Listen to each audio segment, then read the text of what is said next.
अस्सलाम वालेकुम नाज़रीन, जूरिस्ट डॉट पीके के साथ मैं हूं आपका होस्ट सैयद हसन दाऊद जैदी।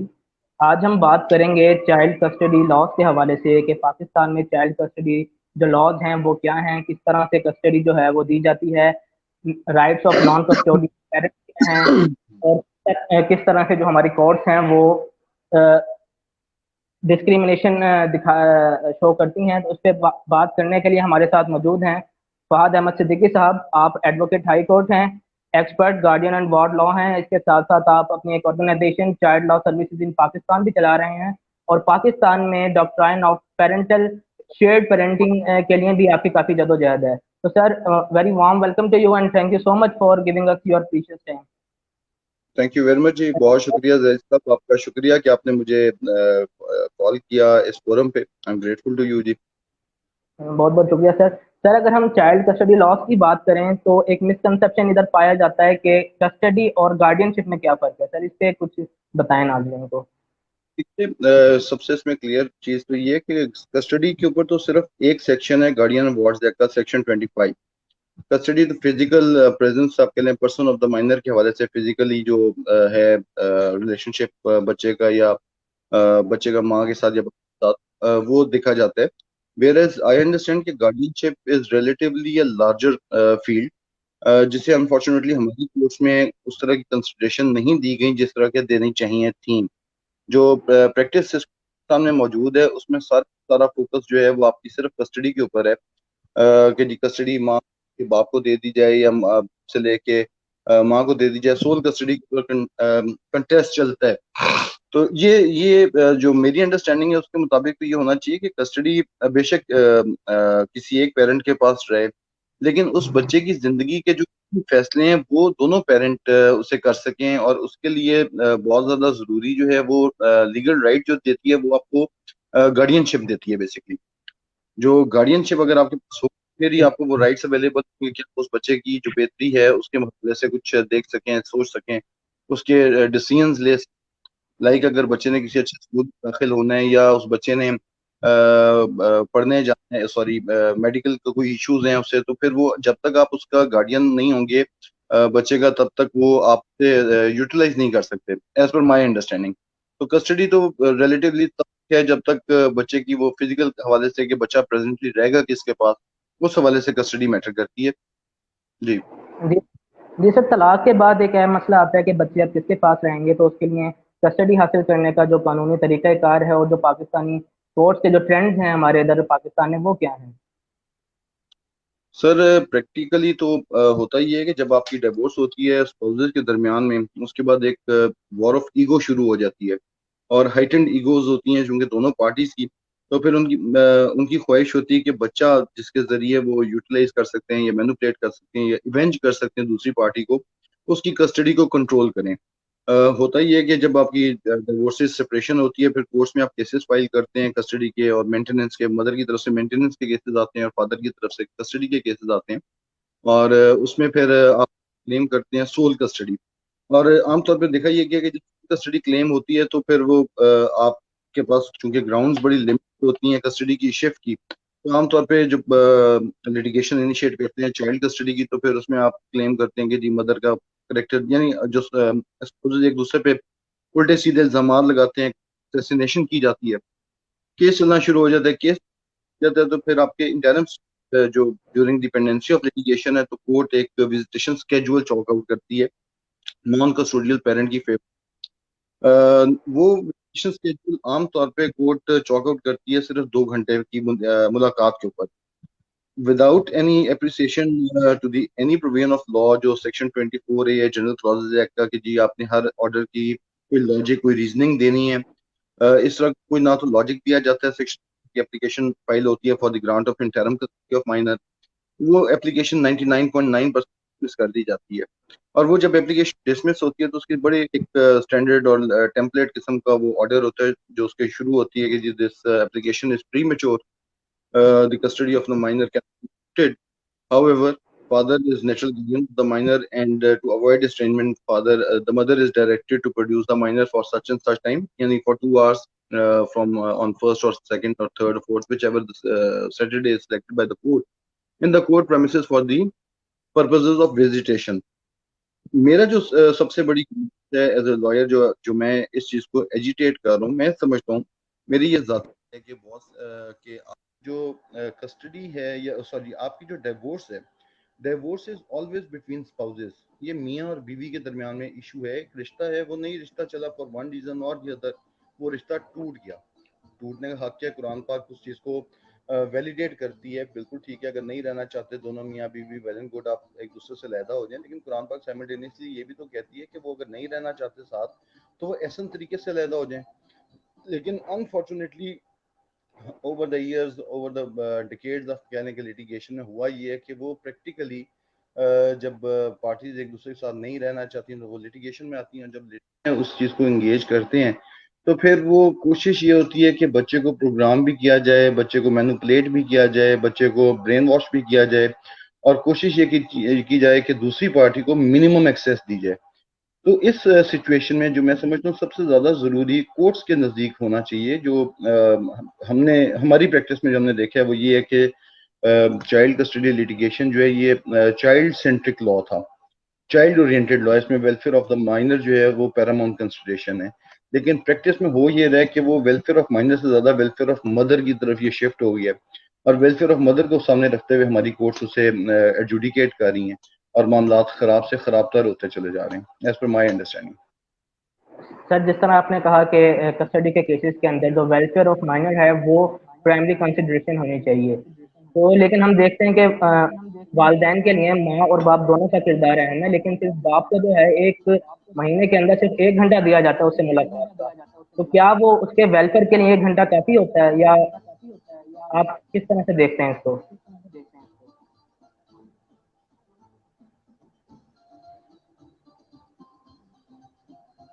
सर, तो मेरा सवाल ये है कि जो ट्रेंड है पाकिस्तान में, सिर्फ वालिद को सिर्फ 1 घंटा दिया जाता है अपने बच्चे से मुलाकात का, क्या वो 1 घंटा उसके वेलफेयर के लिए काफी है?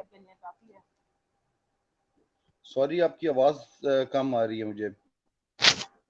सर, मैं ये कह रहा हूँ कि हमारा जो पाकिस्तानी लॉ है उसमें ये ट्रेंड है कि जो नॉन कस्टोडियल पेरेंट्स है उसको जो है महीने में सिर्फ 1 घंटा दिया जाता है अपने बच्चों से मुलाकात का, जबकि जो कस्टडी लॉ है उसकी प्राइमरी कंसिडरेशन ये है कि वेलफेयर ऑफ द चाइल्ड सबसे पहली प्रायोरिटी होगी। तो क्या 1 घंटे की मुलाकात जो है बच्चे की वेलफेयर के लिए कारआमद है, या आप किस तरह देखते हैं इसको?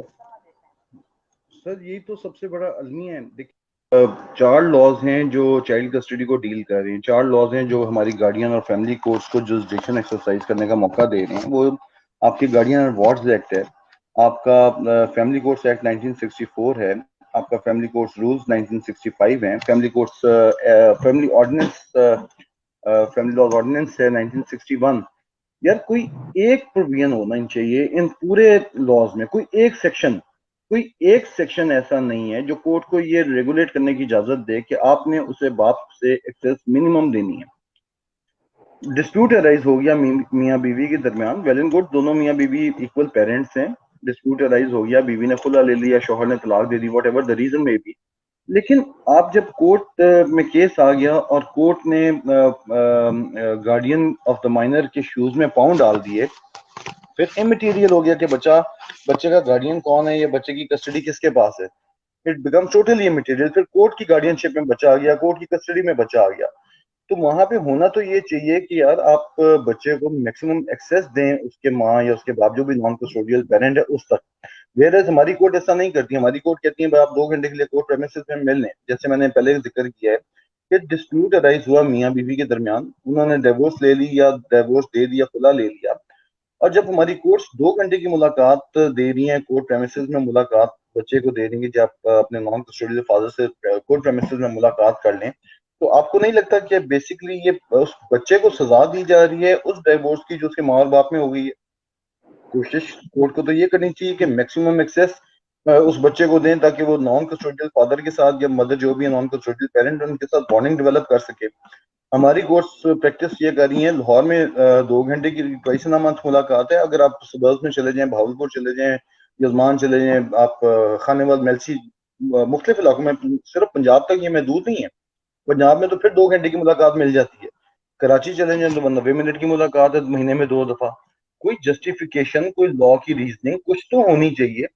उन जजेस को चाहिए, इन कोर्ट्स को चाहिए कि यार आप 2 घंटे की मुलाकात का ऑर्डर पास कर रहे हो तो कम से कम उसकी कुछ जस्टिफिकेशन तो दो कि वो दो मुलाकात सिर्फ 2 घंटे की क्यों होनी चाहिए। स्पेशली मैंने जब फादर के बिहाफ पे कोई complaint, father non custodial parent के ऊपर कोई कंप्लेंट लॉन्च नहीं हुई हुई, रिकॉर्ड में कोई मटेरियल अवेलेबल नहीं है, आप उसे कैसे डिनाई कर सकते हैं अप्रोप्रिएट कॉन्टेक्ट डिनाइल अपने बच्चे के साथ। इसके ऊपर सारे का सारा लॉ भी खामोश है और हमारी अनफॉर्चुनेटली जो हायर जुडिशरी है वो भी इसके ऊपर कंसिडर नहीं करती कि यार ये इश्यूज हैं। भाई जब हम लॉ में आते हैं सर, एज ए स्टूडेंट जब आते हैं तो हमें सबसे पहले दो चीजें समझाई जाती हैं कि जी where there is wrong there is a remedy. ये कार्डिनल प्रिंसिपल है लॉ का। साइमल्टेनियसली हर सेकंड चीज जो हमें समझाई जाती है जी के अगर आपको कोई ग्रीवियंस है और आप उस जो ग्रीवियंस को एड्रेस कर रहे हैं तो you must give some reasons to for making a decision. और ये दोनों ही डिसीजन, दोनों ही जो प्रिंसिपल्स ऑफ लॉ हैं अनफॉर्चुनेटली फैमिली जुरिसडिक्शन में एप्लीकेबल नहीं है as far as non custodial parents are concern. आपकी एक प्रोविजन है article 10A of the constitution of Pakistan, वो कहती है फेयर ट्रायल का हर एक को हक है कि फेयर ट्रायल दिया जाए। तो ये क्या उस बच्चे के साथ ज्यादती नहीं है जिसकी मुलाकात को रिस्ट्रिक्ट करते हुए 2 घंटे में आपने तबेले में वो कोर्ट प्रेमिसेस के नाम पे मुलाकात आपने इशू कर दी है, तो उसे फेयर ट्रायल का राइट कौन देगा? जी फैमिली कोर्ट के बारे में सर कहा जाता है कि वो क्वाज़ाई पेरेंटल अथॉरिटी यूज करते हुए एप्लीकेशन ऑफ माइंड का इस्तेमाल करते हुए फैसला देंगी। लेकिन हमारी कोर्ट जो है इस तरह का उनकी रूटीन नहीं नजर आती, जबकि वो डिस्क्रिमिनेशन शो करती हैं मदर और पेरेंट्स के जो है कस्टडी देते वक्त। तो आप क्या समझते हैं कि ट्रेनिंग ऑफ द जजेस कितनी जरूरी है इस हवाले से?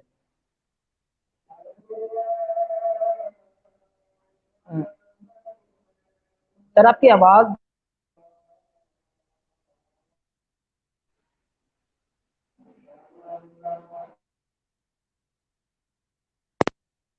मैं आपसे, मुझे आपकी आवाज बिल्कुल नहीं आ रही थी इसलिए मुझे समझ नहीं आई बात की। आप तो दोबारा सवाल रिपीट करेंगे अपना? सर मैं ये कह रहा हूँ कि हम फैमिली कोर्ट की जब बात करते हैं तो ये कहा जाता है कि फैमिली कोर्ट जो है वो क्वाज़ाई पेरेंटल अथॉरिटी को इस्तेमाल करते हुए एप्लीकेशन ऑफ माइंड का इस्तेमाल करते हुए फैमिली कोर्ट का जो है वो फैसला करेंगी।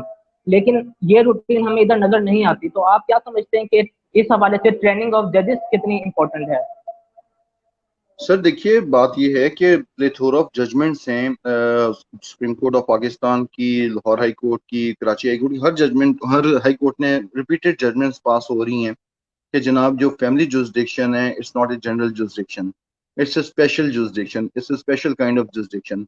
हमारे यहाँ बदकिस्मती ये है कि मैंने 2017-18 में अप्रोच किया था पंजाब जुडिशल एकेडमी को through RTI request for information हमने अपलोड की थी, और हमें उनका जो जवाब मिला था उसमें अनफॉर्चुनेटली जवाब ये था कि जी तमाम सिविल जजेस आर इक्वली फैमिली जजेस, हमारे पास कोई स्पेशल सिलेबस नहीं है जो हम ट्रेनिंग दे सकें फैमिली कोर्ट्स को। आप जुडिशल एकेडमी की वेबसाइट खोलिए, उस वेबसाइट में ओपन करें, आप जो इनके ट्रेनिंग सेशंस होते हैं 2018, 19, 20, अब 2020 चल रहे हैं, वैसे ये सब आपको कोई एक ट्रेनिंग सेशन ऐसा नहीं मिलेगा जो स्पेशली जजेस के लिए हो। आपको जितने ट्रेनिंग मिलेंगे सेशंस, फैसला कैसे लिखना है, फैसला कैसे नहीं लिखना, एविडेंस कैसे रिकॉर्ड करनी है, एविडेंस कैसे नहीं रिकॉर्ड करनी, यार ये जो ट्रेनिंग का सिलेबस आपने बनाया हुआ है ये 1970s 80s का सिलेबस है। अभी लेटेस्ट लॉ जो जिस स्टेट पे लॉ डेवलप कर चुके हैं आप उसके ऊपर हैं। आपने कोई कॉन्टेक्ट डिनाइल के ऊपर सब्जेक्ट होना चाहिए कि कॉन्टेक्ट डिनाइल को आप एडजुडिकेट करेंगी, जो कस्टोडियल पेरेंट का वायलेंस है उस ऐसे एडजुडिकेट करेंगी। अनफॉर्चुनेटली हमारी जो जजेस इंतहाई मोअज़्ज़ज़ हैं और काबिल एहतराम जजेस हैं मेरे लिए, वो सिर्फ बैठ के सुलह करा रहे होते हैं, तुमने तलाक क्यों दी, तुमने तलाक दे दिया, now you will have to face. तो खुदा के लिए देखने वाली बात तो ये है सर कि तलाक नापसंदीदा कामों में नापसंदीदा काम तरीन नापसंदीदा तरीन काम सही, लेकिन कुरान ने उसे इजाजत तो दी है। हो गई तलाक फॉर वन रीजन हुई, फॉर सेकंड रीजन हुई, आप उससे आगे फॉरवर्ड करें। आप उस बच्चे को उस तबाहकारी से बचाएं जो उस तलाक के नतीजे में उस बच्चे में पेश चेंजेस आ रही हैं। आप उस बच्चे का वेलफेयर वेलफेयर ऑफ माइनर की हमने एक टर्म तो डेवलप की भी है, लेकिन आप दाऊद परेशान भी होंगे और हैरान भी होंगे कि ये वेलफेयर ऑफ माइनर किसी जगह डिफाइन ही नहीं है। एब्सोल्यूट डिस्क्रिशन है, कोई गाइडलाइंस ही नहीं अवेलेबल हमारे पास जो बता सकें जजेस को कि जनाब ये अगर 3 साल का बच्चा है तो उसकी विजिटेशन कितनी होनी चाहिए, अगर 6 साल का बच्चा है तो उसकी विजिटेशन कितनी होनी चाहिए, अगर 10 साल का बच्चा है तो उसकी विजिटेशन कितनी होनी चाहिए। बहुत लंबा अरसा तो हम इसी चीज पे फंसे रहे कि विजिटेशन स्केड्यूल अगर एक दफा बन गया तो वो इंटरलोक्यूटरी ऑर्डर है, and it can not be challenged in appeal, it can not be challenged in writ petition. वो सहीफा कुरानी बन गया, आपने 2 घंटे की मुलाकात का स्केड्यूल बना दिया, वो चेंज ही नहीं हो सकता। शुक्र अल्हम्दुलिल्लाह, तुम शुक्र अल्हम्दुलिल्लाह, अल्लाह रब्बुल इज्जत ने मुझे इज्जत दी। 2017 CLC 1747 रिपोर्ट हुई, उसके बाद ये अपीलेबल ऑर्डर कंसिडर होना शुरू हुआ। आप बदकिस्मती की इंतहा देखें कि हमारे पास तकरीबन 3,000 के करीब जजेस मौजूद हैं। 3,000 में से मेरी अंदाजे के मुताबिक हर डिस्ट्रिक्ट में, हर तहसील में एक या दो फैमिली जजेस मौजूद हैं। आप इनका रिकॉर्ड उठा के देखें, आपको नजर आएगा, स्टैटिस्टिक्स उठा के देखें कि हर फैमिली कोर्ट में जितने केसेस में पे लगे हुए हैं, उनमें जो टेम्पलेट ऑर्डर निकल रहा है, जो ऑर्डर्स कोर्ट्स पास कर रही है विजिटेशन इंटरम स्टेट पे, 2 घंटे में महीने में 2 दफा मुलाकात कर लें कोर्ट प्रेमिसेस में, without any justification, without any reasoning, without any logic के वो 2 घंटे की मुलाकात क्यों होनी चाहिए, क्यों है, और वो विजिटेशन का एरिया कोर्ट प्रेमिसेस ही क्यों है, वो विजिटेशन का एरिया बच्चे के बाप का घर क्यों नहीं है, नॉन कस्टोडियल पेरेंट का घर क्यों नहीं है, वो बच्चा अपने ददियाल से, अगर नॉन कस्टोडियल फादर है और मदर के पास कस्टडी है, तो वो बच्चा अपने ददियाल से क्यों नहीं मिल सकता, उस बच्चे को क्यों इजाजत नहीं होनी चाहिए कि वो बच्चा अपना जो कजन्स हैं उनके साथ इंटरेक्शन कर सके। अनफॉर्चुनेटली वो स्टीरियोटाइप जो 1870 में 1890 में ये लॉ जब बने और उसके बाद जो प्रैक्टिस चली है, एक लकीर को फकीर, लकीर पीटने पे हम लगे हैं अनफॉर्चुनेटली। आपके जो जुडिशियल एकेडमी को ये अंडरस्टैंडिंग होनी चाहिए कि यार आप देखिए, कम से कम 90,000 केसेस पेंडिंग है पूरे पंजाब के 36 डिस्ट्रिक्ट में, 90,000 केसेस जो कस्टडी और फैमिली केसेस हैं।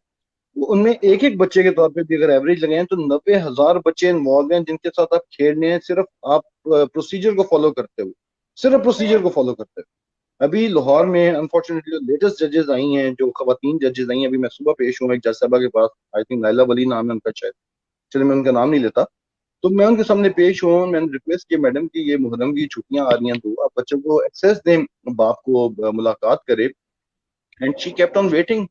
नहीं जी, मैं स्केड्यूल बन चुका है, schedule can not be change. तो खुदा का नाम लीजिए, रिपीटेड जजमेंट से ऑनरेबल हाई कोर्ट की, ऑनरेबल सुप्रीम कोर्ट की, एक दफा स्केड्यूल बन जाए, it can be modified, it can be change, ये कंटिन्यूइंग राइट है। ये इन्हें इन्हें कौन कोर्ट्स को बताएगा? हम तो जो मर्जी बताते रहे, वो एक कान से सुनते हैं दूसरे कान से निकाल देते हैं। ये बताइए आपकी जुडिशियल एकेडमी, जो बुजुर्ग जुमेहर वहां पे बैठे हुए हैं, उन्होंने ये बताना है कि आप इन्हें सिलेबस डिफाइन करें, डिवाइस करें इस पे सिलेबस। और आई थिंक 1974 का एक्ट है, फिर 2002 का एक्ट है, फिर 2007 का एक्ट है जुडिशियल एकेडमी एक्ट। सारा जोर अपने वेबिनार्स पे लगाया हुआ है, सारा जोर अपने कानूनी शहादत पे लगाया हुआ है, सारा जोर अपने सिविल लिटिगेशन पे लगाया हुआ है। Family jurisdiction is also a jurisdiction, इसमें भी लोग जलील हो रहे हैं, केसेस में फंसे में 5-5 7-7 साल केस चलता है कस्टडी का। इवेंचुअली आके आप कस्टडी डिसमिस कर देते हैं। यार जब अपने बाप को कस्टडी भी नहीं देनी और उससे खर्चा भी लेना है, तो उसे कम से कम अपनी औलाद के साथ एक्सेस तो दें, मुलाकात तो करे, वो कम से कम अपने घर तो ले जा सके, उस बच्चे को पता तो हो कि मेरे ददियाल में कौन है, मेरे ननियाल में कौन है, मेरे कितने चाचे हैं, कितने चाचों के कितने बच्चे हैं। बट लेकिन we are not even considering on this particular subject. इस चीज को हम कंसिडर नहीं कर रहे, इस चीज को हमने एक रूटीन का मामला बनाया हुआ है। चलें जी, रूटीन में जो हाईकोर्ट जजमेंट्स आ रहे हैं हाईकोर्ट के, जी every case is to decided its own facts, जरूर करें डिसाइड। लेकिन जब इंटरम स्टेज है, उस इंटरम स्टेज पे तो क्रॉस द बोर्ड प्रिंसिपल्स होने चाहिए। मुलाकात की हद तक तो उसमें कोई डिनाइल चाहिए तो ये है। आई अंडरस्टैंड कि Punjab judicial academy should take a serious note of this. They should devise a syllabus for it. They should devise a training, बच्चों को जो इन ऑनरेबल जजेस को ट्रेनिंग दे सकें, उन्हें बता सकें डिफरेंस क्या है कस्टडी इसमें, फैमिली जुरिसडिक्शन में और जनरल जुरिसडिक्शन ऑफ लॉ में कहाँ पे डिफरेंस लाया करता है, इनको कैसे इन्होंने डिफरेंशिएट करना, कैसे एडजुडिकेट। आज आप 90,000 बच्चों को एनुअल विजिटेशन स्केड्यूल अलाउ कर दें, आपकी ये केसेस खत्म हो जाएंगे, ये लोड खत्म हो जाएगा। लेकिन अनफॉर्चुनेटली हम उसकी तरफ कंसिडर करने के लिए तैयार ही नहीं है। This is what I am watching. अगर कस्टडी के अंदर देखें तो हमारी जो कोर्ट्स हैं वो मदर और पेरेंट्स को कस्टडी ग्रांट करते वक्त डिस्क्रिमिनेशन का मुजाहरा करती हैं। आप अगर रूलिंग्स उठा के देखें तो उसमें ये कहा गया है कि second marriage of a mother is no ground for change of custody. In the same way, the poverty of a mother is no ground for change of custody. तो आप इसको किस तरह देखते हैं कि जो नॉन कस्टोडियल पेरेंट्स है उसके क्या हकूक हैं और किस तरह से उसके हकूक की जो तलफी ना तलफी की जाती है? सर शाह साहब, मैं तो ये कहूंगा कि नॉन कस्टोडियल पेरेंट्स के हकूक है ही नहीं। अगर आप नॉन कस्टोडियल पेरेंट्स के हकूक देखें तो प्रैक्टिकली तो उस बेचारे को कोई हकूक दिया ही हक दिया ही नहीं। क्या वो अपने बच्चे से मुलाकात करेगा तो कोर्ट प्रेमिसेस में करेगा, वो अपने बच्चे को घर नहीं ले जा सकता। वो जब मुलाकात करने जाएगा, जबकि वो ख्वाहिशमंद है कि बच्चे से घर पे मुलाकात करे, तो उसे कोर्ट कहेगी नहीं, आप कोर्ट प्रेमिसेस में मुलाकात करो। और वो मुलाकात करवाने के लिए जो भी बंदा आएगा वो उसका अलहदा खर्चा देगा, ट्रांसपोर्टेशन चार्जेस के नाम पे, जाजेरा जिसे आप कहते हैं, वो उसका वो देने का पाबंद है। यहाँ पे तो बल्कि ऐसे ऐसे नब्बे रोजगार केसेस हैं जिनमें पेश होने का इत्फाक हुआ कि 3 बच्चे कस्टडी केस में इन्वॉल्व, और ऑनरेबल जज साहब ने कोर्ट प्रेमिसेस की 2 घंटे की मुलाकात लगाई है और बाप को पाबंद कर दिया, हमने तीनों बच्चों का अलहदा अलहदा 1-1 हज़ार रुपए ज्यादा राह देने हैं। ये तो राइट्स है। यहाँ पे तो पैथेटिक तीन सिचुएशन चल रही है और इस चीज को कोई कंसिडर नहीं करता। इसमें हमारी भी, मैं समझता हूँ लॉयर, इसमें लीगल फ्रेटर्निटी की भी अच्छी खासी कंट्रीब्यूशन है। अनफॉर्चुनेटली हम लोग फोकस भी ज्यादातर मेंटेनेंस के ऊपर करते हैं। हमारी ये ख्वाहिश होती है कि यार अगर बच्चे की मुलाकात नहीं आ रही है तो हम उस मुलाकात के अगेंस्ट जो हम मेंटेनेंस पे कर रहे हैं उस बच्चे का जो बुनियादी हक है उसे रोक लें। ये हमारी अक्सर लोग सजेशन देते हैं। मैं समझता हूँ कि ये मुलाकात तो जो उसका मेंटेनेंस है वो तो किसी भी स्टेज पे रुकना नहीं चाहिए, जिम्मेदारी तो मेंटेन करे। लेकिन जो इशू मैं समझता हूँ जिसमें आ रहा है वो ये है कि बाप को राइट्स दिए जाएं, कोर्ट्स राइट्स अलाउ करें। मेरी अंडरस्टैंडिंग ये है कि high court should issue guidelines, कोई प्रैक्टिकल राइट एनफोर्स किए जाएं। देखिए कस्टडी गार्डियन वॉर्स एक्ट के तहत चल रही है, फैमिली कोर्ट्स एक्ट के तहत चल रही है, उसके अंदर कोई ना राइट मदर के ना राइट बाप के हैं। Custody is not the right of anyone, it is the right of the child, कि उसकी वेलफेयर को इंश्योर किया जाए। पर मसला यहाँ पे पैदा हुआ कि वो वेलफेयर हमने सिर्फ फिजिकल फाइनेंशियल वेलफेयर के ऊपर फोकस कर दिया, जो उसकी सोशल वेलफेयर है, जो उस बच्चे ने इंटरेक्ट करना है, उसे हमने निगेट कर दिया। ये मैं समझता हूँ सबसे बड़ा जुल्म हो रहा है। नॉन कस्टोडियल पेरेंट के साथ तो हो ही रहा है, लेकिन ये उस बच्चे के साथ सबसे बड़ा जुल्म है जो हमारी कोर्ट्स रिपीटेडली कंसेक्यूटिवली कंस्टेंटली इसे डिनाई करती जा रही हैं, इस सब्जेक्ट की ग्रेवनेस को। मेरी अंडरस्टैंडिंग ये है राइट तो बाप का कोई भी नहीं है, कोई राइट है ही नहीं, कस्टडी का भी राइट नहीं है। अब यहाँ पे देखिए कि बल्कि मैं इस चीज को इस तरह लूंगा कि अगर आप सोल कस्टडी में से निकल जाएं, आप समझते हैं कि बच्चे के लिए माँ भी अहम है और बच्चे के लिए बाप भी अहम है, दोनों पार्ट दोनों के पेरेंट्स जो हैं वो अहम है उस बच्चे के लिए, तो आप शेयर्ड पेरेंटिंग की तरफ जाएं। आप छोड़ दीजिए कस्टडी लिटिगेशन। मैंने तो जितने लोगों को गाइड किया और मैं सजेस्ट भी करता हूँ कि खुदा आप कस्टडी को छोड़ दीजिए, फॉर द टाइमिंग छोड़ दें कस्टडी को। आप विजिटेशन को फोकस करें, बॉन्डिंग को फोकस करें। अगर वो बच्चे के साथ आपकी बॉन्डिंग डेवलप हो जाती है तो एब्सोल्युटली इमटेरियल है कि वो कस्टडी किसके पास है। मेरी अंडरस्टैंडिंग ये है कि कोशिश करनी चाहिए कि शेयर्ड पेरेंटिंग के कॉन्सेप्ट को रिवाज दें हम पाकिस्तान में, और बच्चे को बचाएं उस साइकोलॉजिकल से और ट्रॉमा से जो वो कस्टडी लिटिगेशन में फेस कर। जी सर, अगर हम बात करें प्री ट्रायल रिकंसिलिएशन की या आर्बिट्रेशन और मीडिएशन की, तो ये किस तरह से हेल्पफुल हो सकता है डिस्प्यूट सेटल आउट करने के लिए कि ट्रायल से पहले जो है मियाँ बीवी आपस के अंदर सुलह कर लें या कोर्ट्स थ्रू मीडिएशन करवा दें उनका इस तरह? सर, जो मैं समझता हूँ कि सबसे बड़ा जुल्म हमारे मुआशरे के साथ किया है उस शख्स ने किया जिसने ये 15 दिन और 1 महीने के अंदर खुला का कानून इफेक्टिव करवा दिया। मेरी अंडरस्टैंडिंग ये है कि एक खुला के कानून में या सेपरेशन के कानून में पाबंद कुछ इस कानून होनी चाहिए जिसमें कुशन होना चाहिए। हर फैमिली जो भी झगड़े में आती है, नाराजगी में आती है, वो दो बर्तन भी कहीं पड़े हो तो वो खड़क जाते हैं, उसमें पुराने कहते थे। तो बात ये है कि कुछ थोड़ा सा क्वेश्चन तो दें। हमारे यहाँ हो क्या रहा है, एक प्रोविजन हमने सेक्शन 10 सबसेक्शन 5 है, तो फैमिली वो कहती है कि जी द कोर्ट विल इंश्योर कि compromise between the parties and if that compromise fails then issue the decree. अब हमारे यहाँ होता क्या है कि हमारा कस्टडी खुला का केस जब फाइल होता है तो उसमें बीबी आके स्टेट करती है जी मैं नहीं रहना चाहती, और उस स्टेट इशू कर देती है। सवाल तो ये है कि वहां पे वो जो कंसिलिएशन की कोशिश है वो किधर गई। कुरान कहता है कि जिसमें दोनों फ्री कैन में से एक एक हकम मुकर्रर करें और वो हकम बैठने की कोशिश करें। तो वो सुलह की कोशिश किधर चली गई? और जबकि लॉ भी कह रहा है, लॉ भी ये कह रहा है कि पहले सुलह की कोशिश होगी, वो सुलह की कोशिश फेल होगी और उसके बाद जाके आप सुलह की डिग्री इशू देंगे। लेकिन अनफॉर्चुनेटली हमारी कोर्ट्स में तो ये प्रैक्टिस है ही नहीं। हमारी कोर्ट्स में तो बड़ा आसान है, बीबी आई जिसने स्टेटमेंट दे दिया मैं नहीं रहना चाहती, स्टेटमेंट की बुनियाद पे फोर्थ फिफ्थ खुला इशू कर देते हैं। अब जैसे आप साइमल्टेनियस दूसरी तरफ जाके देखें तो जो तलाक का सिस्टम अल्लाह ने डिवाइस किया, और थैंक्स टू द पीपल जिन्होंने इसे इम्प्लीमेंट करवाया, ये यकमुश्त 3 तलाकों को अबॉलिश किया गया है। तो उसके अंदर भी कॉन्सेप्ट यही है कि पहली तलाक का नोटिस दिया जाएगा, 1 महीना उसका सब्र किया जाएगा, फिर दूसरी तलाक का नोटिस दिया जाएगा, फिर एक तोहर का इंतजार किया जाएगा। तो उस इंतजार का जो बेसिक फिलॉसफी है वो यही है कि दोनों पार्टीज को मिलाया जाए, बिठाया जाए, बातचीत की जाए, कोशिश की जाए, कोशिश के बाद कुछ दिखा जाए, कोई रास्ता निकल आए। थोड़ी सी जज्बाती दोनों फ्रीकैन की तरफ से हो सकती है, लेकिन थोड़ा सा क्वेश्चन तो दें।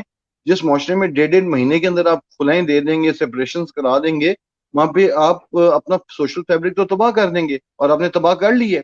एक स्टेज थी जब मैं वकालत में नया नया आया था, और अनफॉर्चुनेटली जब मुझे कोर्ट में पेश होने का मौका मिलता था ये रन वे मैरिजेस में, पहले तो वो लड़की निकाल के लाते थे, 12 साल की लड़की है, 15 साल की लड़की है, हमारी सुपीरियर कोर्ट का व्यू होता था नहीं नहीं ये जी बालिग हो गई है, शी इज एडल्ट, जाने दें से। वो कंटिन्यूसली 15 साल आपने वो सिस्टम चलाया ना, अब आके हाई सुपीरियर कोर्ट का व्यू चेंज हो गया, नहीं ये इस तरह रनवे मैरिजेस नहीं होनी चाहिए, ये गलत है, 16 साल से कम उम्र की बच्ची को आप मेजर नहीं कंसिडर करेंगे। तो मेरा ख्याल है जाती है कि अल्हम्दुलिल्लाह हमने काफी एक्सपीरियंसेस कर लिए हैं, काफी एक्सपेरिमेंट्स कर लिए हैं। अभी हमें एक्सपेरिमेंट्स रोक देने चाहिए और कुछ अपने जो मौजूदा जमाने किसी लेजिस्लेशन में चेंजेस लानी चाहिए, और फैमिली ओरिएंटेड जो हमारा निज़ाम था उसे रिवाइव करने की कोशिश करनी चाहिए। सर अगर मदर के पास कस्टडी है और वो बच्चे को लेके फॉरेन जो है वो शिफ्ट हो जाती हैं, तो कोई ऐसा लॉ मौजूद है जो उसको परमिट करे कि वो आउट कंट्री से बाहर ना जा सकें, या उसका नाम जो है बच्चे का ईसीएल में डाल दिया जाए? सर बिल्कुल लॉ मौजूद है, बल्कि अगर इस तरह की अंदेशा हो आपको कि जी माँ कस्टोडियल पेरेंट बच्चे को रिमूव कर देंगी जुरिस्डिक्शन से, तो सबसे पहले तो आपको section 26 of the guardian wards act की एप्लीकेशन देनी चाहिए कोर्ट में कि उस बच्चे को रोका जाए, कि उसका territorial jurisdiction of the court से उसे बच्चे को रिमूव नहीं किया जाएगा। फिर बेसिक जुरिस्डिक्शन कोर्ट की है, आप गार्डियन कोर्ट को एप्लीकेशन दे सकते हैं, बच्चे का नाम एग्जिट कंट्रोल गार्डियन को एग्जिट कंट्रोल लिस्ट में भी उसका बच्चे का नाम भी डालेगी। सेकेंडली थर्डली आप इसमें ये कर सकते हैं कि जो कस्टोडियल मदर है उनके पासपोर्ट को सबमिशन की आप रिक्वेस्ट कर सकते हैं कोर्ट को, जी पासपोर्ट के केस का फैसला ना हो जाए, और with the permission of the court वो जो है आपका हो उसे बच्चे को अगर लेके जाना है किसी जगह, तो फिर वो with the permission and consent अपने उन पे ना लेके जा सकें। ये ऑप्शन आपके पास भी हैं और आपके पास भी हैं, हाई कोर्ट में भी आप डायरेक्शन ले सकते हैं हाई कोर्ट से बिल्कुल जाके इस हवाले से। सर जिस तरह एक ट्रेंड है कि महीने में सिर्फ 2 घंटे की मुलाकात दी जाएगी, तो क्या पेरेंट्स अगर चाहते हैं कि जिस तरह मुहर्रम के डेज हैं उसमें उनको विजिटेशन राइट्स दे दिए जाएं, या बर्थडेज पे या ईद के हवाले से, तो उसके लिए भी वो क्या कस्टडी पिटीशन फाइल कर सकते हैं? सर वो एप्लीकेशन फाइल करेंगे, they should file an application in the हमें मुलाकात दी जाए। अब जो मैंने इंट्रोड्यूस किया था सिस्टम बैक इन 2011 में, तो बकायदा इसमें रेट फाइल फॉर पूरा स्केड्यूल अनाउंस किया जाए, और बच्चे की रेगुलर विजिटेशन इतनी होगी। और मैंने जो असिस्टेंस कोर्ट को दी थी उसमें तो ये था सर कि हमें 24 घंटे के लिए मुलाकात अलाउ की जाए ऑन एवरी वीकेंड। कोर्ट ने कंसिडर किया कि नहीं है डिफिकल्ट फॉर द मदर, आपको हम फोर्टनाइट बेसिस पे वेल एंड गुड आप फोर्टनाइटली बेसिस करें। में बच्चा अगर स्कूल गोइंग है तो जो उसके स्कूल गोइंग जो स्कूल वेकेशन हैं उन्हें क्लेम किया जाना चाहिए, जो आपकी पब्लिक हॉलीडेज हैं उन्हें क्लेम किया जाना चाहिए। उसके अलावा जो बच्चे के साथ आपकी बॉन्डिंग है, जो बर्थडेज हैं बच्चे की बर्थडेज, जो आपकी बर्थडेज हैं, उन सबको आई अंडरस्टैंड के क्लेम करते हुए और उसी की बेस पे एक स्केड्यूल बनाना चाहिए। बहुत मोअज़्ज़िज़ जायज थे भी लाहौर में कुछ अर्सा पहले पोस्टिंग की, अब उस गए जेलम गए हैं और जेल में बैठ के स्केड्यूल दे रहे हैं। तो ये स्केड्यूल पूरा पेरेंटिंग स्केड्यूल होना चाहिए पूरे साल के ऊपर मुहैयत। मेरा अंदाजा, मेरी अंडरस्टैंडिंग ये है कि एक दफा once for all annual schedule issue कर दें जो भी कोर्ट उससे समझती है, और उसके अंदर वो सारे के सारे विजिटेशन के उसे राइट्स दिए जाने चाहिए बाप की तरफ मुलाकात के। जी। सर इस तरह वो एक जजमेंट भी सुप्रीम कोर्ट की तरफ से आई थी HCMR 2018 1991, जिसमें एक पूरा शेड्यूल बना के दिया गया था। आप उस शेड्यूल को किस तरह से देखते हैं? Sir consent one double order. Nine one जो जजमेंट, वो कॉन्सेंट ऑर्डर था, वो कंसेंट के साथ था, और बच्चों की एजेस उसमें 12 और 11 साल थी आई थिंक। मसला ये है कि वो कंसेंट, आप देखें कंसेंट तो तब लेंगे ना जी जब आप भीख मांग रहे हो। मेरा इस्तदलाल ये है कि ये दोनों पेरेंट्स इक्वल पेरेंट्स हैं, they should be given equal access. Courts जब बच्चे का खर्चा लगाती हैं तो बाप से नहीं पूछती कि भाई आप कितना खर्चा कहते हैं कि हम इसका खर्चा लगा दें। जब आप खर्चा लगाते हुए कोर्ट्स नहीं पूछती तो फिर बच्चे की एक्सेस देते हुए कोर्ट्स माँ से पूछने की क्यों एक वो शर्त लगा देती हैं।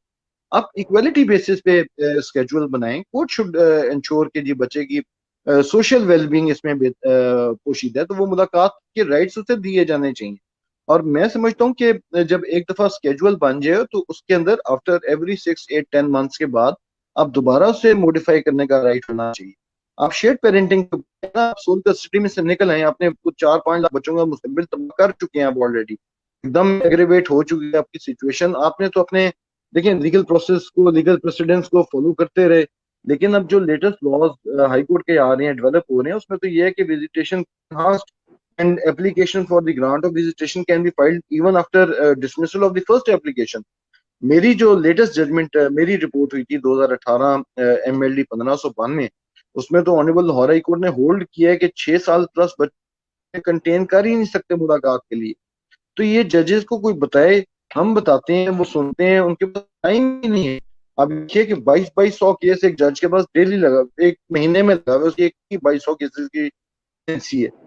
2200 केसेस में से अगर आप उसे सॉर्ट आउट करें, रेशियो निकालें, 190 180 केस एक जज साहब हमारे कोर्ट में बैठ के फैमिली के सुने हैं, और उसमें जो एप्लीकेशन है, रिपीटेड एप्लीकेशन है, वो अलग है। और वजूद वो उस बल को खत्म नहीं करना चाह रहे, उस बल को कंटिन्यू कर रहे हैं। एक दफा स्केड्यूलिंग नहीं से 8 महीने लग जाते हैं लाहौर में। 7 से 8 महीने तक बाप अपनी बच्चे की शक्ल तक नहीं देखता, और फिर जब 8 महीने के बाद वो बच्चे के साथ मिलता है तो बच्चे जो इंफॉर्मेशन है, जो बच्चे को आप कह लो कि जो किया गया है, अलग फेस करता है। दीज आर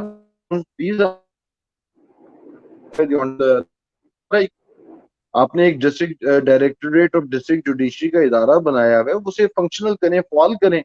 आप ये देखिए कि हमने 2018 में कोशिश की, बहुत सारे लोगों ने साथ मिलकर हमने डिस्ट्रिक्ट जुडिशरी को कंप्लेंट फाइल की, और फिर हाईकोर्ट में रिटें फाइल की कि जनाब छुट्टियां अगस्त की जो हैं वो तो जजेस की हो रही हैं, कोर्ट्स की तो कोई छुट्टी नहीं होती। हमारी मुलाकात जो पेरेंट्स की मुलाकात है छुट्टियों में, अगस्त में जैसे है या दिसंबर की छुट्टियों में, वो तो सस्पेंड हो ही नहीं सकती। हमारे यहाँ प्रैक्टिस ये है कि वो डेट ही डाली जाती है, तो इस सिस्टम को रोका जाए और हमारी मुलाकात करवाई जाए। And I must appreciate it कि ऑनरेबल चीफ जस्टिस हर एक इशू या 18 में कि जी जो ड्यूटी जजेस हैं, जो गार्डियन, एक ड्यूटी जज छुट्टियों में भी बैठेगा कोविड से पहले पहले तक। अब अनफॉर्चुनेटली कोविड के बाद हालात थोड़े से चेंज हो गए हैं। सर जिस तरह एक और इधर सवाल आया है, video call on daily basis, क्या जो नॉन कस्टोडियल पेरेंट्स है वो इस तरह कर दिया जाए कि डेली बेसिस पे वो अपने बच्चे से वीडियो कॉल के थ्रू कनेक्ट हो जाए, तो इसके लिए कोई जजमेंट मौजूद है इस हवाले से? यार वीडियो कॉल पे आप उसे इम्प्लीमेंट कैसे करेंगे? मैं इस चीज से थोड़ा सा आप वीडियो कॉल कर रहे हैं उस बच्चे से, बच्चे की कस्टोडियल पेरेंट के पास उसका बच्चे का कंट्रोल है, उसे जाके बंद कर दिए हैं इंटरनेट का स्विच, इम्प्लीमेंट कैसे करेंगे उस वीडियो कॉल? मेरी तो अंडरस्टैंडिंग ये है कि उसका वीडियो कॉलिंग से ज्यादा आप उस तक एक्सेस को इंश्योर करें, उस बच्चे की मैक्सिमम एक्सेस इंश्योर करें और फिजिकल मैक्सिमम एक्सेस इंश्योर करें। सर इस हवाले से पब्लिक इंटरेस्ट लिटिगेशन कितना अहम किरदार रखती है, और इस हवाले से अभी तक कोई फाइल की गई है पिटीशन पब्लिक इंटरेस्ट लिटिगेशन की? सर पब्लिक इंटरेस्ट लिटिगेशन, आप ये समझते हैं कि मेरी जाती अंडरस्टैंडिंग है कि बहुत सारे जो इल्स हैं प्रोसेस के, जो प्रोसीजर के, वो रेक्टिफाई हो सकते हैं। आई मस्ट मेंशन हियर कि मैंने जो चाइल्ड कस्टडी लिटिगेशन में इन्वॉल्व हुआ 2011 में, तो वो मैं पब्लिक इंटरेस्ट लिटिगेशन के इंस्टीट्यूशन आया। और उन्होंने 2011 में तकरीबन मोर देन 93 लोगों के 90 के साथ लेकिन रेड पिटीशन, बट 11 उसका नंबर था। और वो रेट पिटीशन तकरीबन 4 साल चलती रही और उसमें माशाल्लाह then chief justice honourable justice Umar Ata Bandial साहब ने एक डिवीजन बेंच कॉन्स्टिट्यूट किया और बहुत सारी रिफॉर्म्स प्रोविंस ऑफ पंजाब में इनिशिएट हुई, जिसमें सबसे जो रिमोवल और पाइवटल रोल मैं समझ जो आप तकरीबन तमाम सिविल केसेस में अप्लाई हो रही है वो अब 2000 के पहले जो प्रैक्टिस थी इसमें ये होता था कि जी वो नोटिस की तामीली 7-7 8-8 महीने दूसरी पार्टी को नहीं होती थी। ऑनरेबल चीफ जस्टिस और division bench of the honourable Lahore high court में, जिसमें जनाब उमर अता बंदयाल साहब थे और दूसरे जज तो थे आई थिंक जस्टिस फरूख थे लाहौर हाई कोर्ट के। उन्होंने ये डायरेक्शन दी थी कि जी अब आज के बाद फ्रॉम नाउ ऑनवर्ड्स एडीटीसीएस नोटिस और ये जो बाकी सिस्टम है ये तलबाना एक साथ इशू किया जाएगा, और अगर तामील नहीं हो, दो नोटिस तामील नहीं हो तो फिर जज साहब उसे डिसीजन की तरफ लेके जाएंगे। और फिर वो उसकी वजह एक ये बहुत बड़ा अचीवमेंट हम समझते हैं। जब बात होनी शुरू हुई थी उस जमाने में डिवीजन बेंच के सामने कि जी प्रोटोकॉल सेट होने चाहिए, जो विजिटेशन एरिया में मुलाकात बच्चे कर रहे हैं उनके जो कस्टोडियल पेरेंट्स हैं सामने मत बैठे, देयर साइंस एंड डिस्कस हो जाता है मुलाकात के दौरान, 2 घंटे की मुलाकात साइमल्टेनियसली। फिर ऑनरेबल डिवीजन बेंच ने डायरेक्शन दी थी गवर्नमेंट पंजाब को कि चिल्ड्रन कॉम्प्लेक्सेस के जो बच्चों की मुलाकातें चिल्ड्रन कॉम्प्लेक्सेस में होनी चाहिए बनस्बत इसके कि वो प्रेमिसेस के अंदर मुलाकात। हमारा सवाल ये था कि जहाँ पे पीटे हुए और क्रिमिनल्स आ वेलफेयर ऑफिसर, इस चीज को अप्रिशिएट किया था। 9 डिवीजन्स में ऑनरेबल डिवीजन बेंच ने कॉन्स्टिट्यूट की थी ये क्या कहते हैं आप चिल्ड्रन बजट पास हुआ था और वो सारे का सारा सिस्टम चलना शुरू हुआ था। अनफॉर्चुनेटली 2017 में आके ये रिपीटिशन हमारे चीफ जस्टिस साहब एलिवेट हो गए, सुप्रीम कोर्ट चले गए। फिर उनके बाद जो दूसरे जज साहब आए उन्होंने इस चीज को कंसिडर नहीं किया। उन्होंने हमें एडमिनिस्ट्रेटिव साइड भेज दिया कि जी आप administrative side of the high court में आप इसे एड्रेस करें, ये जुडिशियल साइड का केस नहीं है।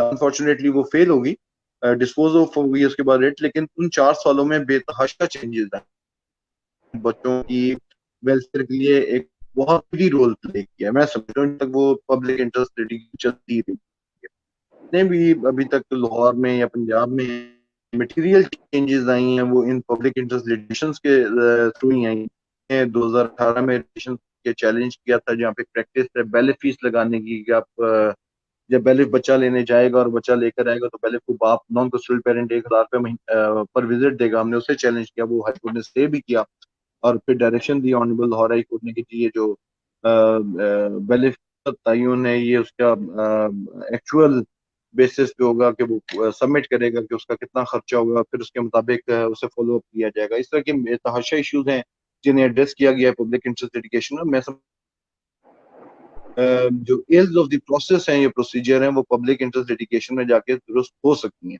मेरी अंडरस्टैंडिंग ये है। सर इधर एक और सवाल आया है कि अगर कोई मदर फॉरेन कंट्री में असाइलम सीख कर रही हो और वापस आके वो गार्डियन एंड वार्ड एक्ट के सेक्शन 12 के थ्रू कस्टडी मांग रही हो तो उसको किस तरह से रोका जाए कस्टडी लेने के लिए? सॉरी मुझे बात समझ नहीं, बच्चों की कस्टडी किसके पास है, माँ के पास है या बाप के पास है? सही उन्होंने मेंशन नहीं किया सवाल में। चल अगर बाप के पास हो उनसे तो। पूछिए। अगर बच्ची की कस्टडी बाप के पास है तो there are more probable chances कि बच्चों की कस्टडी ट्रांसफर नहीं होगी। असाइलम और no asylum custody case file करना इज नॉट एन इशू। असल चीज कोर्ट ने कस्टडी ग्रांट करने के ऊपर है, उसके पैरामीटर्स बिल्कुल डिफरेंट हैं। अ, बहुत सर रेयर जिस तरह चांसेस होंगे कि वो कस्टडी चेंज हो जाए, बहुत रेयर चांसेस होंगे। सर जिस तरह अब कल 9 और 10 मुहर्रम होगी तो उसके लिए क्या कोई पेरेंट्स एप्लीकेशन दे सकते हैं कोर्ट्स के अंदर कि उनको विजिटेशन राइट्स मिल सर जाएं? अब तो लेट हो गए हैं। मैं तो ये समझता हूँ कि नसूलन 1 महीना पहले एप्लीकेशन देनी चाहिए थी कि 2 छुट्टियां आ रही हैं, कंबाइन आ रही हैं, इसमें बच्चे की एक्सेस हमें भी दी जानी चाहिए नॉन कस्टडी पेरेंट्स को। ये एप्लीकेशन में और शुक्र अल्हम्दुलिल्लाह लाहौर में बहुत सारे मोअज़्ज़िज़ जजों ने, किसी ने अलाउ की, किसी ने 6 घंटे के लिए अलाउ की, किसी ने 9 घंटे के लिए अलाउ की। तो वो काफी सारे लोगों को रिलीफ,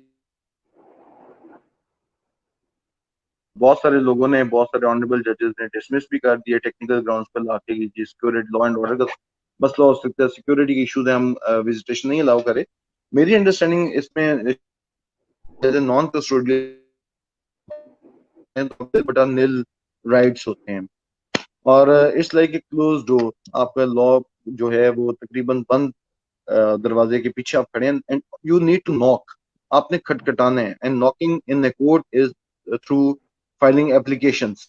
आप अपने एप्लीकेशंस फाइल करते चले जाएं, अल्लाह से अच्छे की उम्मीद रखें, परसू करें, और फनेटिक से अपनी प्रेजेंस कोर्ट के सामने शो करें।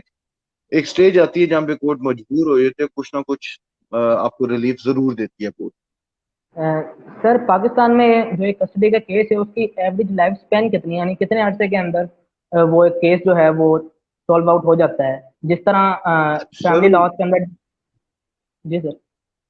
मेरी अंडरस्टैंडिंग भाई इसमें ये है कि लाहौर की हद तक अगर हम देखें तो लाहौर में कम से कम भी एक केस 7 से 8 साल चलता है कस्टडी का। बड़े शहरों में 5 से 6 साल की एवरेज है, छोटे शहरों में 2 से 3 साल की एवरेज रख सकते हैं आप। वो 3 साल की एवरेज जाके केस कहीं डिसाइड होता है। सर, ड्यूरिंग द केस क्या उसको विजिटेशन राइट्स दिए जाते हैं? केस अभी चल रहा है तो क्या नॉन कस्टोडियल पेरेंट्स के पास राइट्स हैं अगर कस्टडी मदर के पास है तो? बहुत लिमिटेड राइट्स दिए जाते हैं कोर्ट की तरफ से। आता है 2 घंटे, मैं समझता हूँ ये विजिटेशन राइट है ही नहीं। Visitation right family courts act 1964 में अवेलेबल है, और ये पहली दफा इंट्रोड्यूस हुआ है 2002 में। अमेंडमेंट आई और उन्होंने कोर्ट ने बीच में मेंशन किया कि father the non custodial parent shall give should have. अब इशू ये है कि 2002 से 2022 2020 12 साल गुजर के हम अभी तक इसी चीज में कामयाब नहीं हो सके कि visitation right section 5 of the courts act के तहत दिए जाएंगे या section 12 of the guardian wards act के तहत दिए जाएंगे। Guardian and wards act section 12 पाबंद करता है मदर को कि आप, यानी अलाउ करता है कोर्ट को जुरिसडिक्शन कि आप माँ को डायरेक्शन दे सकती हैं वो बच्चा मखसूस टाइम के लिए पेश करे किसी भी मखसूस जगह पे। वेयर एज विजिटेशन राइट्स जो है वो वाइडर राइट्स हैं। फिर वहीं पे मसला आ जाता है, हमारी कोर्ट की कॉम्प्रीहेंशन नहीं है कि विजिटेशन राइट है क्या, क्योंकि लॉ में विजिटेशन राइट्स पाकिस्तानी लॉ में अवेलेबल नहीं है। मुशर्रफ साहब चले गए, वो एक इंट्रोडक्शन दे गए विजिटेशन राइट्स का, फिर हमारी कोर्ट्स को फुर्सत ना मिल सकी अनफॉर्चुनेटली प्रो बोनो पब्लिक को या सुओ मोटो नोटिस लेने से जो इस सब्जेक्ट को एड्रेस करती। अब प्रैक्टिकली सिचुएशन ये है कि विजिटेशन राइट का अवेलेबल, राइट तो अवेलेबल है लॉ में, लेकिन वो राइट है कैसे, कैसे एक्सरसाइज किया जाएगा या कैसे बनाया जाएगा, उसके ऊपर हमारा जो सब्जेक्ट है उसके ऊपर प्रोसीजर भी खामोश है, और प्रेसिडेंट्स भी बहुत रेयरली अवेलेबल होते हैं। तो जो अब sir latest judgments honourable high court की आ रही हैं उसके तहत विजिटेशन राइट्स कंप्लीट एक्सेस होनी चाहिए बच्चे के पास। सर, अगर वाइफ और हस्बैंड ने अभी डाइवोर्स नहीं की तो क्या वो फिजिकल कस्टडी के लिए केस फाइल कर सकते हैं? खुला या डाइवोर्स कंडीशन प्रेसिडेंट नहीं है केस।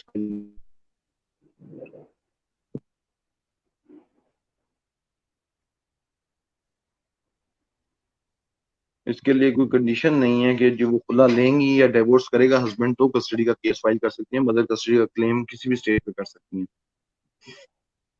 सर, हमारा जो इंटरनेशनल लॉ है उसमें कुछ कन्वेंशन मौजूद हैं, like convention on the rights of child. वो क्या क्या कहती है? और तो कन्वेंशन ऑफ चाइल्ड तो बहुत वाइडर स्कोप देती है। डेफिनेटली हमारा जो लॉ इनकॉर्पोरेटेड नहीं है लोकल लॉ में, इसलिए कोर्ट्स उन्हें एक्सरसाइज नहीं कर सकते। हमारी कोर्ट्स के हाथ बंधे हुए हैं उस इंटरनेशनल लॉ की प्रोविजंस को अप्लाई करने के लिए, क्योंकि लोकल लॉ में इनकॉर्पोरेटेड नहीं है। ये कि हमने 1989 में यूएनसीआरसी को साइन किया, 93 में हमने रेटिफाई किया, 2009 तक हम रेटिफाई करते आए, लेकिन हमने उस लॉ को अपने लोकल लॉ के अंदर इनकॉर्पोरेट नहीं किया। हमने उसकी एप्लीकेशन प्रैक्टिकली होने की कोई खास जस्तुई नहीं की, और वो इसी वजह से अभी तक लल इन द विंड आप कह सकते हो। कि वो वाली सिचुएशन है, वो प्रैक्टिकेबल नहीं है। इंटरनेशनल लॉ की प्रोविजंस प्रैक्टिकेबल नहीं है पाकिस्तान में। सर एक और सवाल इधर आया है कि सेक्शन 25 से पहले हम सेक्शन 12 के थ्रू विजिटेशन राइट्स की एप्लीकेशन दे सकते हैं, जबकि खुला का जो जब हो आप वंडर आप सेक्शन 12 में क्यों हैं? आप item number 5 of section 5 of the family code नहीं जाते जो विजिटेशन राइट्स ग्रांट करती है। सेक्शन 12 तो बहुत राइट फॉर सम टाइम जो कोर्ट स्केड्यूल उसकी तरफ कोर्ट अलाउ करेगी 2 घंटे की या 4 घंटे की, बजाय आप 2 घंटे या 4 घंटे के चक्कर में पड़े, आप पेरेंटल राइट्स लें पूरे। और जो ये कि जी वो बिल्कुल कर सकते हैं।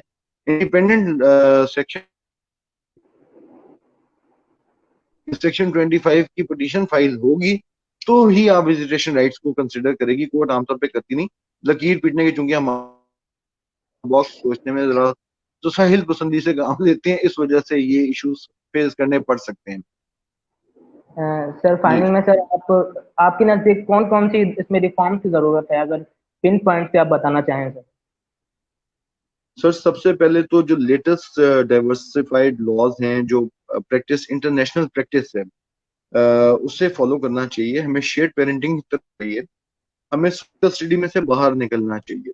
हमें उस बच्चे को कोर्ट से बाहर निकालना चाहिए। हम बहुत छोटी उम्र में उस बच्चे को सजा देते हैं और वो सजा 5 साल 6 साल की टाइम पर मुहित होती है। उस बच्चे को कोर्ट से बाहर निकालते हैं। उस बच्चे को राइट्स देने हैं कि वो मैक्सिमम एक्सेस करे अपने जुडियल साइड। आप शेयर्ड पेरेंटिंग के कॉन्सेप्ट के ऊपर आते हैं तो आप ना सिर्फ उस बच्चे को बचाते हैं, बल्कि आप कोर्ट्स के ऊपर से जो लिटिगेशन, जिसे मैं समझता हूँ जो एप्लीकेशन के थ्रू की जाती है, इन्हांस की जाती है, उसका लोड भी खत्म कर सकते हैं। मेरी अंडरस्टैंडिंग ये है एक चीज। और ट्रेनिंग इंस्टीट्यूट हैं जैसे जुडिशल एकेडमी है या फेडरल जुडिशल एकेडमी है, उनको बकायदा फैमिली लॉ की जो थेराप्यूटिक जूरिस्प्रूडेंस है उसके ऊपर कोर्सेस ड्रॉ करने चाहिए और कॉन्स्टिट्यूट करनी चाहिए। और जिनमें से सबसे अहम जो कॉन्टेक्ट डिनायल और उसके फॉल आउट्स के ऊपर जो उसके असरात हैं बच्चे की जात पे, एक छोटे से बच्चे की के ऊपर, उसके हवाले से कोर्सेज मुरतब करने चाहिए। जजेस को समझाना चाहिए, ये ट्रेनिंग देनी चाहिए कि आप बच्चे की प्रोटेक्शन वेलफेयर को करेंगे, ना कि बच्चे की माँ की वेलफेयर को प्रोटेक्ट करेंगे। वन रीजन और दी अदर, तलाक हो चुकी है, अल्लाह ताला माफ करे दोनों को, अब वो आगे निकले और उस बच्चे को उस तलाक की सजा मत दें कोर्ट प्रेमिसेस में मुलाकातें पाबंद करके। फॉर हेवन सेक आप जो सिर्फ जजमेंट्स जो थेराप्यूटिक नेचर की लिटरेचर है वो भी उन्हें एजुकेट करें, उन्हें बताएं। आप सिर्फ एविडेंस एविडेंस एविडेंस में से निकलें बाहर। एविडेंस से आपने इस कस्टडी के केस में क्या एविडेंस डिसाइड करेंगे? 5 साल पहले का डिवोर्स हुई है 2020 में, आप उसकी क्या एविडेंस लेंगे? खुदा के वास्ते इस लिटिगेशन को खत्म करने का कोशिश करें और बच्चों का बचपन बचाएं। आप उन बच्चों के साथ, उनके मुस्तकबिल के साथ अपनी प्रोसीजर के नाम पे खेल रहे हैं। ये जुल्म बंद होना चाहिए मेरी अंडरस्टैंडिंग के मुताबिक। सर बहुत बहुत शुक्रिया सर आपके टाइम का सर। इंशाल्लाह thank you sir very much आपको दोबारा भी सर इनवाइट करेंगे किसी सेशन पे, तो आप ज़रूर टाइम दीजिएगा। वेरी मच जी। नाज़रीन इसी के साथ हमारे सेशन का इख्तिताम होता है। इंशाल्लाह नेक्स्ट सेशन में आपके साथ मुलाकात होगी। Thank you sir. Thank you very much.